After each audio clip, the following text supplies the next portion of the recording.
नमस्कार, डेली 24 भारत देख रहे हैं आप। मैं हूं आपके साथ साहिल धुलिया। बुलेटिन की शुरुआत करते हैं। राजधानी लखनऊ के दुबग्गा क्षेत्र के टाड़ खेड़ा गांव में उस समय हड़कंप मच गया जब पूर्व बीडीसी सदस्य राजू यादव गांव की बदहाल सड़कों से नाराज होकर पानी की ऊंची टंकी पर चढ़ गए।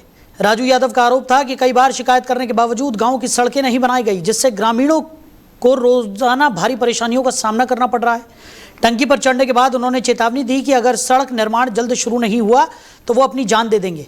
घटना की सूचना मिलते ही मौके पर बड़ी संख्या में ग्रामीण जुट गए, जिससे अफरा तफरी का माहौल बन गया।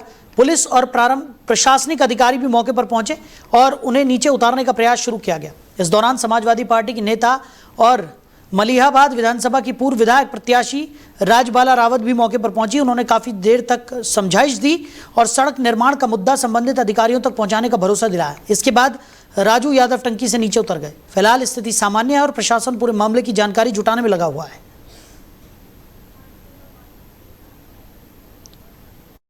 वहीं उत्तर प्रदेश के ललितपुर जिले से दिल दहला देने वाली घटना सामने आई है। मेहरौनी ब्लॉक की ग्राम पंचायत सैदपुर में खेत में काम कर रही 15 वर्षीय किशोरी की आकाशीय बिजली गिरने से दर्दनाक मौत हो गई।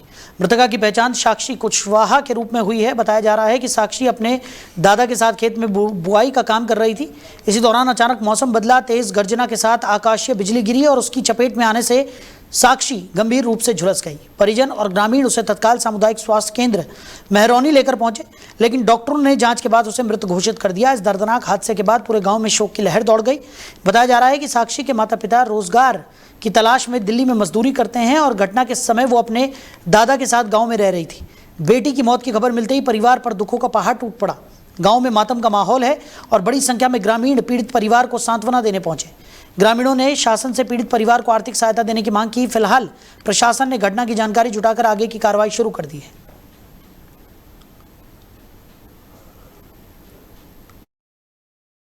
साक्षी। अच्छा, कितने एज की है, कितनी उम्र है? 15-16। अच्छा, कैसे कहाँ पे थी बच्ची? जो खेत में। अच्छा, क्या कर रही थी? बोनी हो रही। बोनी हो रही थी खेत की। अच्छा, क्या कहना है, क्या मांग है आपकी?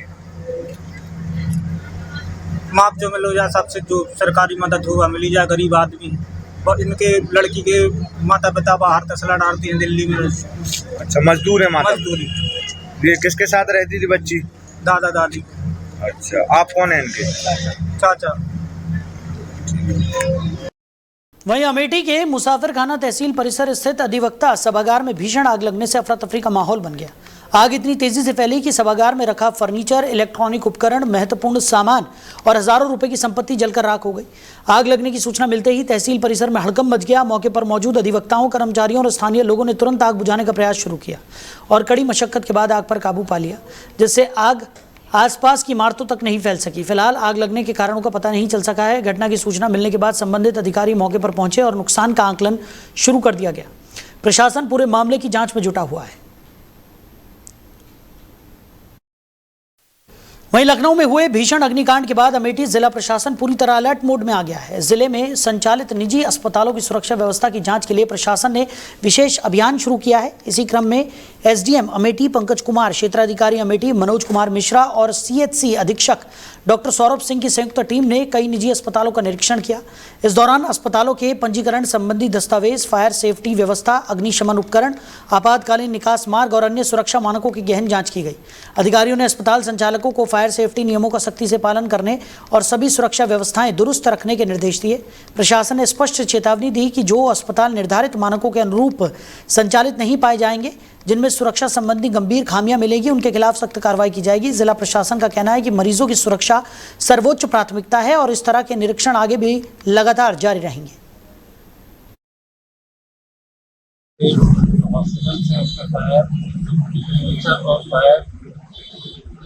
से संबंधित जो सुरक्षा मानक है उसके संबंध में मेरे द्वारा और सी साहब और ऑफिसर सीसी अमेठी द्वारा ऑफिसर्स की जांच की गई और मानक के अनुरूप वक्त हमने देखे, मानक के अनुरूप पाए गए और जो भी प्रक्रिया है उसके आधार पर हमने हॉस्पिटल्स को निर्देश दे दिए हैं कि वो अपना सुरक्षा मानक पूरी तरह से पूर्ण करें और समयबद्ध सुरक्षा मानकों का अनुपालन की दिशा में हॉस्पिटल से उसका फायर नेचर और फायर से संबंधित जो सुरक्षा मानक है। वहीं उत्तर प्रदेश के अमरोहा में बिजली विभाग की लापरवाही एक बार फिर सामने आई है। नगर कोतवाली क्षेत्र के कोट चौराहे पर बिजली के तारों से अचानक तेज चिंगारियां निकलने लगी, जिससे इलाके में अफरा तफरी और दहशत का माहौल बन गया। घटना का करीब 9 सेकंड का वीडियो सोशल मीडिया पर तेजी से वायरल हो रहा है, जिसमें बिजली के तारों से लगातार चिंगारियां निकलती हुई साफ दिखाई दे रही हैं। गनीमत रही कि उस समय कोई बड़ा हादसा नहीं हुआ और न ही किसी के हताहत होने की खबर है। प्रत्यक्षदर्शियों के मुताबिक चिंगारियां निकलते ही आसपास मौजूद लोग घबराकर सुरक्षित स्थानों की ओर भागने लगे। कुछ देर में इलाके में भय का माहौल बन गया। स्थानीय लोगों का आरोप है कि कोट चौराहे की बिजली लाइनें काफ़ी पुरानी और जर्जर हो चुकी हैं, लेकिन कई बार शिकायत करने के बावजूद बिजली विभाग ने इन्हें बदलने की दिशा में कोई ठोस कदम नहीं उठाया। लोगों का कहना है कि अगर समय रहते इन तारों की मरम्मत या बदलाव नहीं किया गया तो भविष्य में कोई बड़ा हादसा हो सकता है। वायरल वीडियो सामने आने के बाद स्थानीय लोगों ने बिजली विभाग से क्षतिग्रस्त तारों को तत्काल बदलने, बिजली व्यवस्था दुरुस्त करने और पूरे क्षेत्र में सुरक्षा ऑडिट कराने की मांग की है। फिलहाल ये वीडियो सोशल मीडिया पर चर्चाओं का विषय बना हुआ है, जबकि विभाग की ओर से इस मामले में कोई आधिकारिक बयान सामने नहीं आया है। वहीं गोंडा पहुंचे केंद्रीय विदेश राज्य मंत्री कीर्तिवर्धन सिंह ने अयोध्या के राम मंदिर चंदा चोरी मामले पर बड़ा बयान दे दिया है। मंत्री ने इस मामले में शामिल लोगों को चोर और डकैत बताते हुए कहा कि जिन्होंने श्रद्धालुओं की आस्था के साथ खिलवाड़ किया है, उन्होंने बेहद घृणित और अक्षम्य अपराध किया है। उन्होंने कहा कि करोड़ों राम भक्तों की भावनाओं से जुड़ा ये मामला बेहद गंभीर है और इससे बड़ा पाप कोई नहीं हो सकता। मंत्री ने भरोसा दिलाया कि मामले की निष्पक्ष जांच चल रही है और इसमें चाहे कोई छोटी मछली हो या बड़ी, दोषी किसी भी कीमत पर बख्शे नहीं जाएंगे। कीर्तिवर्धन सिंह ने कहा कि राम मंदिर में दान की गई राशि और श्रद्धालुओं की आस्था सर्वोपरि है। अगर किसी ने उस भरोसे को तोड़ा है तो उसके खिलाफ कानून के मुताबिक सख्त कार्रवाई होगी। उन्होंने कहा कि पूर्व महासचिव चंपत राय एक महत्वपूर्ण जिम्मेदारी वाले पद पर थे, लेकिन ये जरूरी नहीं कि उन्हें हर गतिविधि की जानकारी रही हो। संभव है कि कुछ लोगों ने उनके विश्वास का गलत फायदा उठाया हो। मंत्री ने कहा कि जांच एजेंसियां हर पहलू की गहराई से जांच कर रही हैं और सच्चाई सामने आने के बाद किसी भी दोषी को नहीं छोड़ा जाएगा। उन्होंने ये भी कहा कि भविष्य में ऐसी घटनाओं की पुनरावृत्ति ना हो, इसके लिए ट्रस्ट और प्रशासन नई और अधिक पारदर्शी व्यवस्था तैयार कर रहे हैं, जिससे दान की पूरी प्रक्रिया सुरक्षित और जवाबदेह बन सके। इस दौरान केंद्रीय मंत्री ने गोंडा के 11 ब्लॉकों के 709 दिव्यांग जनों को करीब 2 करोड़ रुपए की लागत से सहायक उपकरण भी वितरित किए और सरकार की जन कल्याणकारी योजनाओं का लाभ जरूरतमंदों तक पहुंचाने की बात कही।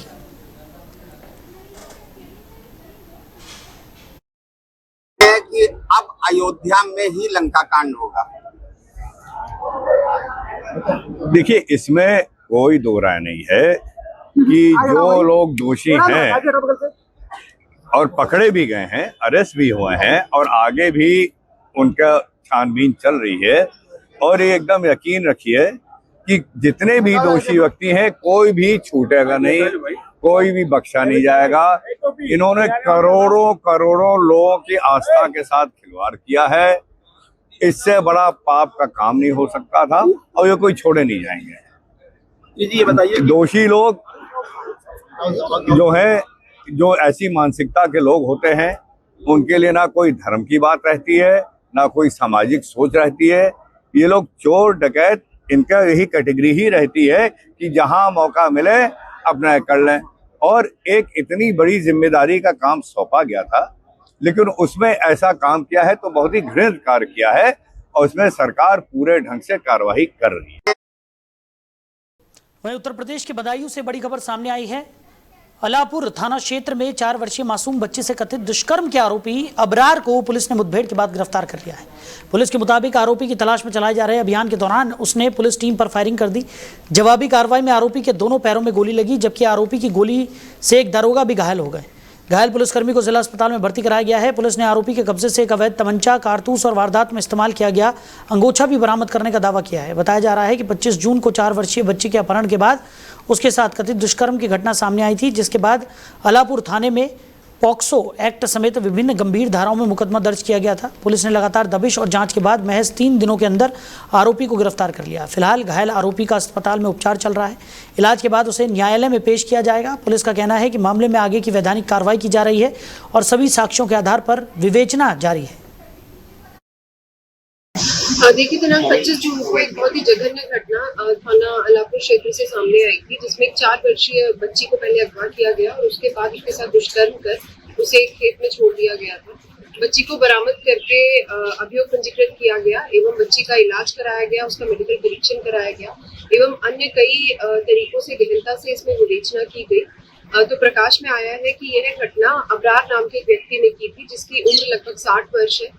वो उसी गांव का रहने वाला है जिस गांव की बच्ची रहने वाली है।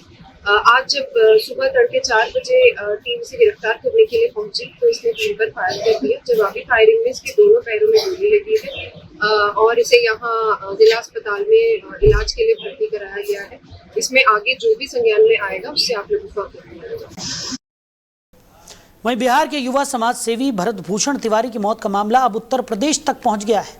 बहराइच में इस घटना को लेकर लोगों का गुस्सा सड़कों पर देखने को मिला, जहां हजारों लोगों ने कैंडल मार्च निकालकर भरत भूषण तिवारी को श्रद्धांजलि दी और मामले की निष्पक्ष जांच की मांग की। ये मार्च स्थानीय भगवान परशुराम मंदिर से शुरू होकर रमपुरवा चौकी तक निकाला गया। हाथों में मोमबत्तियां लिए लोग पूरे रास्ते हत्यारों को सजा दो, भारत को न्याय दो जैसे नारे लगाते रहे। पूरे मार्च के दौरान न्याय की मांग को लेकर लोगों में भारी आक्रोश देखने को मिला। प्रदर्शनकारियों ने भरत भूषण तिवारी की मौत को लेकर गंभीर सवाल उठाए और मामले की उच्च स्तरीय एवं निष्पक्ष जांच कराने की मांग की। मार्च का आयोजन परशुराम सेवा संस्थान एवं परशुराम सेना प्रकोष्ठ के बैनर तले किया गया, जिसमें बड़ी संख्या में सामाजिक संगठनों के प्रतिनिधि, विभिन्न राजनीतिक दलों के कार्यकर्ता और स्थानीय नागरिक शामिल हुए। प्रदर्शनकारियों का कहना है कि मामले की सच्चाई सामने लाने और दोषियों के खिलाफ सख्त कार्रवाई किए जाने तक उनका संघर्ष जारी रहेगा। कैंडल मार्च के दौरान भरत भूषण तिवारी को भावभीनी श्रद्धांजलि अर्पित करते हुए लोगों ने न्याय दिलाने की मांग दोहराई। वहीं उत्तर प्रदेश के बहराइच में पुलिस और एसओजी की संयुक्त टीम ने 50,000 रुपए के इनामी हिस्ट्री शीटर बदमाश को मुठभेड़ के बाद गिरफ्तार कर लिया। थाना रमगांव क्षेत्र के भकला गोपालपुर मार्ग पर हुई इस कार्रवाई में बदमाश असलम के पैर में गोली लगी, जबकि उसका एक साथी मौके से फरार हो गया। पुलिस के मुताबिक असलम चोरी का माल और अवैध हथियार लेकर जा रहा था। सूचना मिलने पर एसओजी और रामगांव पुलिस ने घेराबंदी कर उसे रोकने का प्रयास किया, लेकिन उसने पुलिस टीम पर 315 बोर के अवैध तमंचे से फायरिंग शुरू कर दी। जवाबी कार्रवाई में पुलिस की गोली उसके बाएं पैर में लगी और वो घायल होकर गिर पड़ा। पुलिस ने उसके कब्जे से चोरी का सामान और अवैध तमंचा बरामद किया है। असलम थाना बॉडी का हिस्ट्री शीटर है, जिसके खिलाफ चोरी समेत कई आपराधिक मुकदमे दर्ज हैं और उस पर 50,000 रुपए का इनाम भी घोषित था। घायल आरोपी को उपचार के लिए बहराइच मेडिकल कॉलेज में भर्ती कराया गया है, जबकि फरार साथी की तलाश में पुलिस की टीमें लगातार दबिश दे रही हैं। पुलिस मामले में आगे की वैधानिक कार्रवाई कर रही है। जैसा कि आप लोगों को जानकारी, अभी कुछ दिन पूर्व बौंडी क्षेत्र में एक पुलिस मुठभेड़ में एक असलम नाम का व्यक्ति जो 25,000 रुपये का इनामी था और गैंगस्टर का वांछित भी था, उसको पुलिस मुठभेड़ के साथ बौंडी पुलिस और एसओजी ने गिरफ्तार किया था। उसके 2 साथी वहां मौके से फरार हो गए थे, जिसकी तलाश में लगातार पुलिस जुटी हुई थी और एसओजी की टीम भी लगी थी। उसमें से एक का नाम फिरोज जानकारी भी हो गई थी, जिसके ऊपर 50,000 रुपये का इनाम था और दर्जनों मुकदमों में चोरी के मुकदमे उस पे थे और कई मुकदमों में वांछित भी चल रहा था। आज रामगांव पुलिस को सूचना मिली कि ये मेटकुहा चौकी क्षेत्र में उसकी सूचना मिल रही है। इस सूचना पर तुरंत एसओजी टीम और रामगांव एसओ की टीम यहाँ पहुंची और उनको पता चला कि इस तरफ क्षेत्र से कुछ लोग संदिग्ध अवस्था में दिखाई दिए गए। इस सूचना पर तत्काल ये लोग आगे बढ़कर इन्होंने घेराबंदी की, तो एक मोटरसाइकिल पर 2 संदिग्ध व्यक्ति दिखाई पड़े। जब इन्होंने उसको रोकने का प्रयास किया तो उन्होंने पुलिस पार्टी में तत्काल फायर किया, जिससे पुलिस ने आकर्षक फायर किया, जिससे एक बदमाश को गोली लगी, जिसकी पहचान फिरोज नाम के व्यक्ति पे हुई, जिसके ऊपर 50,000 रुपये का इनाम है और करीब दर्जनों चोरी के मुकदमे। और यहाँ वो बहराइच का बहुत ही शातिर चोर रहा है और उसका एक साथी वहाँ मौके से भागने में फरार भी हो गया और उसको तत्काल जिसको गोली लगी थी उसको नजदीक के चिकित्सालय में पहुंचाया गया और पुलिस उसमें अग्रिम कार्रवाई कर रही है। जिसको पैर में गोली लगी है उसका क्या नाम है और कहाँ का निवासी है वो जो अभी जानकारी हुई है वो फिरोज नाम का एक व्यक्ति है, जिसके ऊपर 50 से ऊपर अधिक मुकदमे हैं और 50,000 रुपये का इनामी भी है और वो बौंडी क्षेत्र का निवासी है और यहाँ मौके से उसके पास एक 315। वहीं उत्तर प्रदेश के पीलीभीत में पुलिस ने बड़ी कार्रवाई करते हुए 1 लाख रुपए के इनामी बदमाश सरबजीत सिंह को पुलिस मुठभेड़ में मार गिराया है। तो सरबजीत सिंह चर्चित व्यापारी पप्पू गुप्ता हत्याकांड का मुख्य आरोपी था और 28 मई को हुई हत्या की वारदात के बाद से फरार चल रहा था। पुलिस को सूचना मिली कि आरोपी थाना बिलसंडा क्षेत्र के शीतलपुर गांव के पास मौजूद है। घेराबंदी के दौरान बदमाश ने पुलिस टीम पर ताबड़तोड़ फायरिंग शुरू कर दी। जवाबी कार्रवाई में पुलिस ने उसे मार गिराया। मुठभेड़ के दौरान थाना प्रभारी की बुलेट प्रूफ जैकेट पर भी गोली लगी, जिससे उसकी जान बच गई, जबकि 2 पुलिसकर्मी गोली लगने से घायल हो गए। दोनों का उपचार कराया जा रहा है। पुलिस ने मौके से एक सेमी ऑटोमेटिक पिस्टल, एक 315 बोर का तमंचा और भारी मात्रा में कारतूस भी बरामद किए हैं। पुलिस अधिकारियों के मुताबिक ये ऑपरेशन लंबे समय से फरार चल रहे आरोपी की तलाश में चलाए जा रहे अभियान का हिस्सा था। पीलीभीत पुलिस ने इसे अब तक की सबसे बड़ी और महत्वपूर्ण कार्रवाई बताया है। फिलहाल पूरे घटनाक्रम की विस्तृत जानकारी पुलिस की तरफ से साझा की जा रही है और आवश्यक वैधानिक कार्रवाई भी जारी है।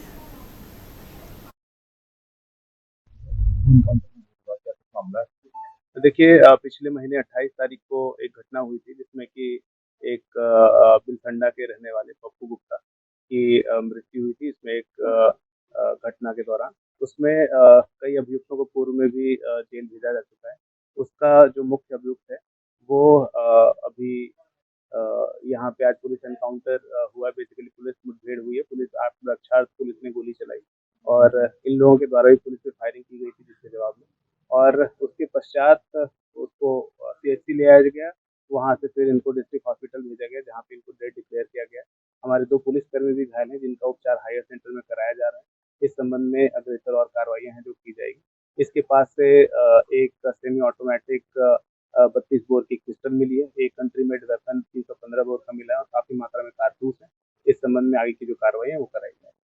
कितना इसके द्वारा मेरे स्तर से 25,000 रुपए का और DIG सर के स्तर से 50,000 रुपए का और AD सर। वहीं उत्तर प्रदेश के कुशीनगर से एक बेहद दर्दनाक सड़क हादसे की तस्वीर सामने आई है। अहिरौली बाजार थाना क्षेत्र में तेज रफ्तार अर्टिगा कार ने बाइक सवार 3 लोगों को इतनी जोरदार टक्कर मारी कि तीनों करीब 10 फीट तक हवा में उछलकर सड़क पर जा गिरे। इस भीषण हादसे में एक युवक और 2 महिलाओं की मौके पर ही मौत हो गई। पूरी घटना पास में लगे CCTV कैमरे में कैद हो गई, जिसका वीडियो अब सोशल मीडिया पर तेजी से वायरल हो रहा है। हादसा अहिरौली बाजार थाना क्षेत्र के पट्टन इलाके में हुआ। बताया जा रहा है कि बाइक सवार पिपराइच की ओर से हाटा की तरफ जा रहे थे, तभी सामने से आ रही तेज रफ्तार अर्टिगा कार ने उन्हें जोरदार टक्कर मार दी। टक्कर इतनी भीषण थी कि बाइक पूरी तरह क्षतिग्रस्त हो गई और उस पर सवार तीनों लोग कई फीट दूर जा गिरे। वायरल CCTV फुटेज में कार की तेज रफ्तार और टक्कर की भयावता साफ दिखाई दे रही है। हादसे में बाइक पर सवार एक युवक और 2 महिलाओं की मौके पर ही मौत हो गई। घटना की सूचना मिलते ही अहिरौली बाजार थाना पुलिस मौके पर पहुंची और तीनों शवों को कब्जे में लेकर पोस्टमार्टम के लिए भिजवा दिया। पुलिस ने दुर्घटनाग्रस्त वाहनों को भी अपने कब्जे में ले लिया। हादसे के बाद क्षेत्र में शोक और आक्रोश का माहौल है। पुलिस का कहना है कि CCTV फुटेज और अन्य साक्ष्यों के आधार पर दुर्घटना के कारणों की जांच की जा रही है। साथ ही मामले में आगे की विधिक कार्रवाई की जाएगी। आज दिनांक 27 जून 2026 को दिन के करीब 1:30 बजे थाना अहिरौली बाजार क्षेत्र अंतर्गत सोनबरसा पट्टन गांव में एक कार और एक बाइक के बीच एक्सीडेंट की सूचना प्राप्त हुई। सूचना पर तत्काल स्थानीय पुलिस के द्वारा मौके पर पहुंचकर जांच किया गया, जिसके क्रम में ज्ञात हुआ कि एक अर्टिगा कार जो अहिरौली बाजार की तरफ से हाटा की ओर जा रही थी और एक बाइक जिस पर 3 व्यक्ति सवार थे जो हाटा से अहिरौली बाजार की ओर जा रहे थे। ये हाटा पिपराइच मार्ग पर सोनबरसा पट्टन गांव के पास दोनों में आमने सामने की टक्कर हुई, जिसमें बाइक पर सवार तीनों व्यक्ति की मौके पर ही मृत्यु हो गई है। तीनों मृतक की पहचान विवेक सिंह पुत्र हीरालाल उम्र करीब 25 वर्ष, शालू पत्नी महेंद्र सिंह उम्र करीब 30 वर्ष और माधुरी पत्नी अनिरुद्ध सिंह उम्र करीब 55 वर्ष के रूप में हुई है। ये तीनों थाना कोतवाली हाटा क्षेत्र के डुमरी स्वांगी पट्टी गांव के रहने वाले हैं। मृतक के परिजनों को सूचित कर दिया गया है और शव को आवश्यक कार्रवाई हेतु कब्जा पुलिस लेकर। वहीं उत्तर प्रदेश के सीतापुर रोडवेज डिपो से यात्रियों की सुरक्षा और सुविधाओं को लेकर गंभीर लापरवाही सामने आई है। दावा है कि अधिकारियों के रिकॉर्ड में बसों के फर्स्ट एड बॉक्स समय समय पर बदले जाने की बात दर्ज है, लेकिन ज़मीनी हकीकत इससे बिल्कुल अलग नजर आ रही है। कई रोडवेज बसों में फर्स्ट एड बॉक्स खाली मिले, जबकि भीषण गर्मी के बावजूद यात्रियों के लिए पेयजल जैसी बुनियादी सुविधाएं भी पर्याप्त नहीं है। इस पूरे मामले ने रोडवेज प्रशासन की कार्यशैली पर सवाल खड़े कर दिए हैं। आरोप है कि जिन फर्स्ट एड बॉक्स में आपात स्थिति के लिए जरूरी दवाइयां और प्राथमिक उपचार का सामान होना चाहिए।